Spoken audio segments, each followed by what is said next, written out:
selección musical para el tema del odio. Yo elegí una canción de Ministry. Alguna vez Ruth Infarinato dijo que Ministry era su banda favorita, lo cual es una afirmación juvenil, claramente, e insostenible, porque nadie quiere o nadie debería querer que Ministry sea su banda favorita, a menos que esté en contra de la música. No es una banda que se caracterice por tener canciones memorables, ni mucho menos. Habría que aclarar quién Em, es Ruth Ruth Inferinato, ¿cómo? Infarinato. Infarinato. Ruth ¿Y Infarinato qué es era una. Ministry, no? y que- sí. Sobre todo. Ahora voy a eso. Ruth Infarinato era una famosísima VJ, video jockey, que no elegía, por supuesto, nada de lo que se pasaba en la programación, pero que presentaba los videos en MTV, famosa por sus pelos locos, sus colores de pelo, su color de pelo cambiante siempre, por ser medio linda, medio canchera. Después fue a trabajar en la fundación Alas de Shakira, si no recuerdo mal. Pasó a ser su vocera, una cosa por el estilo. Mirá vos. Sí. Y Ministry es una Habría que banda, escribir bueno, una biografía de Rocío Farinato. de Shakira. Ah. Se escribe sola. Ministry es una banda. A ver, elegí este tema por varios motivos. Primero, porque el metal me eligió a mí, yo no elegí el metal, yo no tengo ningún tipo de filtro para con el metal, no lo puedo evitar. Es algo que me infecta. Y debo decir que si bien esta no es de las mejores canciones de Ministry, Ministry es una banda, y Ministry tampoco es la mejor banda del mundo en absoluto, yo no puedo evitar cada tanto por no escuchar esto. Y eso por un lado. Por otro lado, porque el metal va muy bien con el odio, ¿no? Y en particular este tema, incluso la textura de la voz y cómo canta la voz, el riff que está como. No está en un 4 fijo, es más bien como son, creo, 6 compases de 3. Bueno, en fin. Bien agresivo y la canción canta en contra del odio, justamente. De un disco de principios de los 2000, luego del atentado de las Torres Gemelas. Y, ¿qué puedo decir? Ministry, una banda de rock industrial comandada por un tipo que se llama Al Jurgensen, que está lleno de piercings y de tatuajes y con el pelo con unas rastas y es como una figura. Y heroinómanos, qué sé yo, cabezas de chorlito y en parte pioneros de ese tipo de sonido que después tomó sobre todo Nine Inch Nails. Digamos, el que le terminó de dar así una forma más mejor y pop y accesible y demás. Ministry es una banda que lo único que hace es repetir riffs de metal hasta el morir, hasta el hartazgo, y parte de la joda es esa, como el machaque, digamos, con casi ninguna estructura de canción. Así que va por ahí, por el lado del martillo. Yo elegí para ilustrar, si puede decirse así, el programa sobre el odio, la emisión sobre el odio, este tema cantado por Bersuit Vergarabat o popularizado por Bersuit Vergarabat, por La Bersuit, pero originalmente se me fue el nombre de la banda esta. Las manos de Filippi. Las manos de Filippi. Exactamente, que ya en su nombre, ¿no? Refieren digamos, al objeto o al sujeto del odio, que es Filippi, ¿no? Que si no entiendo mal, es el árbitro, ¿no? Que dirigió la final del Mundial del 90. No, no, O no. digo cualquier cosa. No, el Codesal se llama el del final 90. O de Sal. Sí. Bueno, pero empezamos de vuelta. Decía que elegí Señor Cobranza porque intuitivamente la vinculé y la vinculo con el odio político en la Argentina. Obviamente hay casos más paradigmáticos del odio político en Argentina, pero Señor Cobranza, a mi juicio, condensa el odio político tal como eclosionó, Que bueno, se vayan con el todos. fin del gobierno de la Alianza, con el fin de la convertibilidad, con la explosión social, disolución social, económica, política de los primeros años del 2000, de los años 2000, que son los años en que nosotros llegamos a la mayoría de edad, en mayor o menor medida. Después leyendo la letra del tema me di cuenta de que en realidad el odio quizás sea una categoría injusta, o al menos no es una categoría que termine de definir el tema. No es del todo justo, pero creo que de todos modos, más allá de la letra, y aún considerando la letra y el comienzo de la letra, condensa ese odio político propio de esos años, que todavía sigue vigente y que en gran medida subyace, junto con otros odios desde ya, la política contemporánea, ¿no? El comienzo de la canción es furibundo, ¿no? Que lo maten a Cavallo y a sus hijos si es que tiene, ¿no?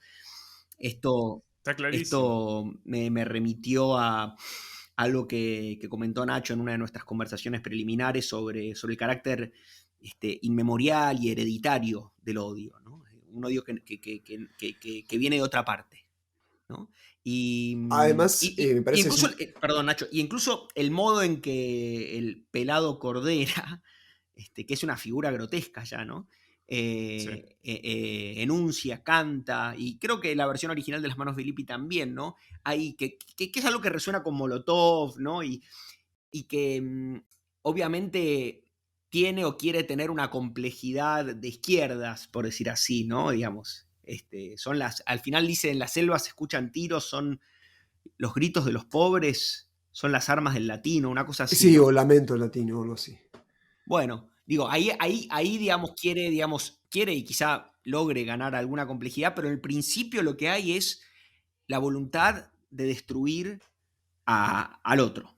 El desprecio y el odio al objeto de la canción. Perdón, Nacho, te No, interrumpí. simplemente que me parecía muy atinado porque en ese momento, que está bien que lo hayas asociado también a Molotov, no solamente por su nombre, pero sino también por la impronta que tenía, es como que el odio estaba bien y políticamente estaba bien, ahora no.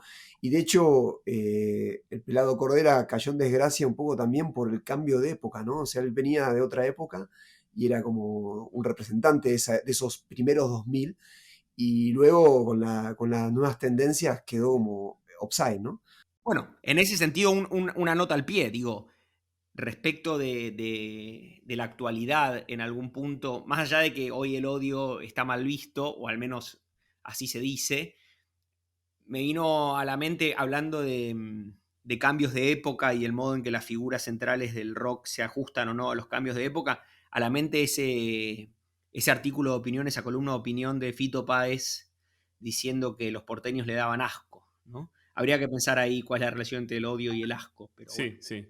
Y bueno, por supuesto esto de que el odio está mal visto y demás es simplemente, creo, digamos, desde la posición de quien lo enuncia. Podría volver perfectamente de parte de la misma gente si estuvieran del otro lado del mostrador o del otro lado de la contienda política, me parece a mí. Es decir, ahí hay una cosa de izquierdas y derechas. La derecha estaba en el poder, qué sé yo. También viene de la época de como un hipismo del río, ¿no? Y de, no sé, años de la globalización, de las manifestaciones contra la globalización, etcétera, etcétera. Manu Chao, Manu sí, Chao, sí. es toda esa movida. Nacho, ¿tuvo elección? Mi elección era Erasure, con el tema I Love to Hate You, ¿no? Amo odiarte. Me parecía que era como también representante, quizás antecedente, nuevamente, de esta época, en el sentido de que su lógica era denunciar, ¿no? La falta de respeto hacia un colectivo. eh, Creo que puso las bases un poco que hoy se retoman, ¿no? En la discusión generalizada. Yo ahí no estoy tan de acuerdo, decías, bueno, depende de qué lado te pongas, es la denuncia al odio, ¿no? Pero me parece que el hecho de que ambos lados, o sea, ambos lados, derecha e izquierda, enuncien el odio del otro y no reivindiquen su propio odio, ya es signo, ¿no? De que el odio está mal visto.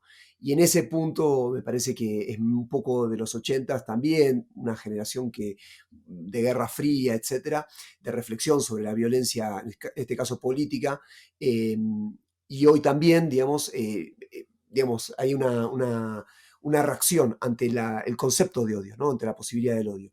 Y en este punto ya no es a nivel político, sino que la canción apunta a esa ambigüedad del amor y el odio, que me parece que es también uno de los tópicos que están en la cuestión del odio y sobre todo en las relaciones interpersonales, ¿no? Y en qué medida, si bien son temáticas también inmemoriales y fueron parte de la mitología, ¿no? El odio y el amor como dos grandes opuestos, y que también la historia de la humanidad ha mostrado que muchas veces se tiñen uno del otro, y entonces en ese punto también la vivencia de fuerzas, llamémosle así, mitológicas, vividas también cotidianamente y en experiencias psicológicas tan pequeñas, me parece que la canción narra un poco eso también, en qué medida el odio es una fuerza del amor o un combustible del amor, para decirlo como Ari Paluch, y por el otro lado, como el amor también puede ser también algo que está alimentando al odio, ¿no? Eso. Sí, y un dato importante es Erasure, para quienes no lo saben, en caso de que no lo hayan visto o que no lo vean inmediatamente cuando ven la imagen de ellos dos, que son un dúo, son los que se parecen al Pollo Viñolo y a Sergio Massa. Bueno, vale la pena destacarlo, ¿no?